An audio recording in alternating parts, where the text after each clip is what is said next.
One could make the argument, people only follow this religion and convert to this religion because it's the dominant power structure. Yes. If you were to take away people's money, people's shelter, core essential needs, I'm telling you they'll turn into animals. They'll be killing each other. If Islam was number one in materially, superpower, say it never ended, the Khilafah never ended. Yes. One could make the argument, people only follow this religion and convert to this religion, accept this religion, because it's the dominant power structure. Yes. We had that at points. But why are people still accepting Islam? Why are within non-Muslim countries, in Muslim countries it's still very stable and people are growing and whatnot? When we don't have the geopolitical power, people are still holding on to their religion.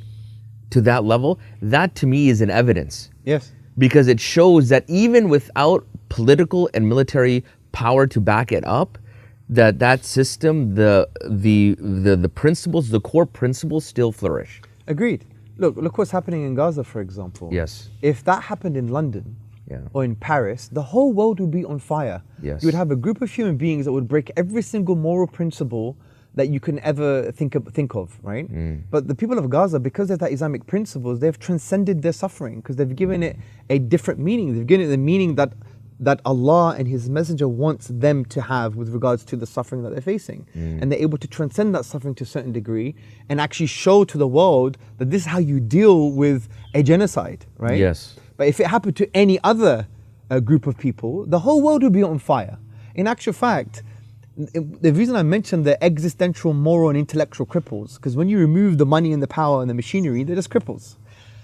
And case in point, in our way, and I've said this many times, in our Western civilization or in the countries that we live in, if you were to take away people's money, people's shelter, people's, core, essential needs, right?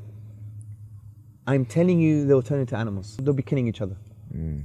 Now, that might sound like a stereotype. There are lots of very good people in Western societies too. Of course, I've traveled the world. I'm not going to otherize and say everyone's the same. The Quran says in chapter 3, verse 113, I believe, people are not the same. There are good people amongst different groups. But I'm just saying, in general, if you were to take the money, the shelter, the basic necessities, a lot of people would be killing each other, right?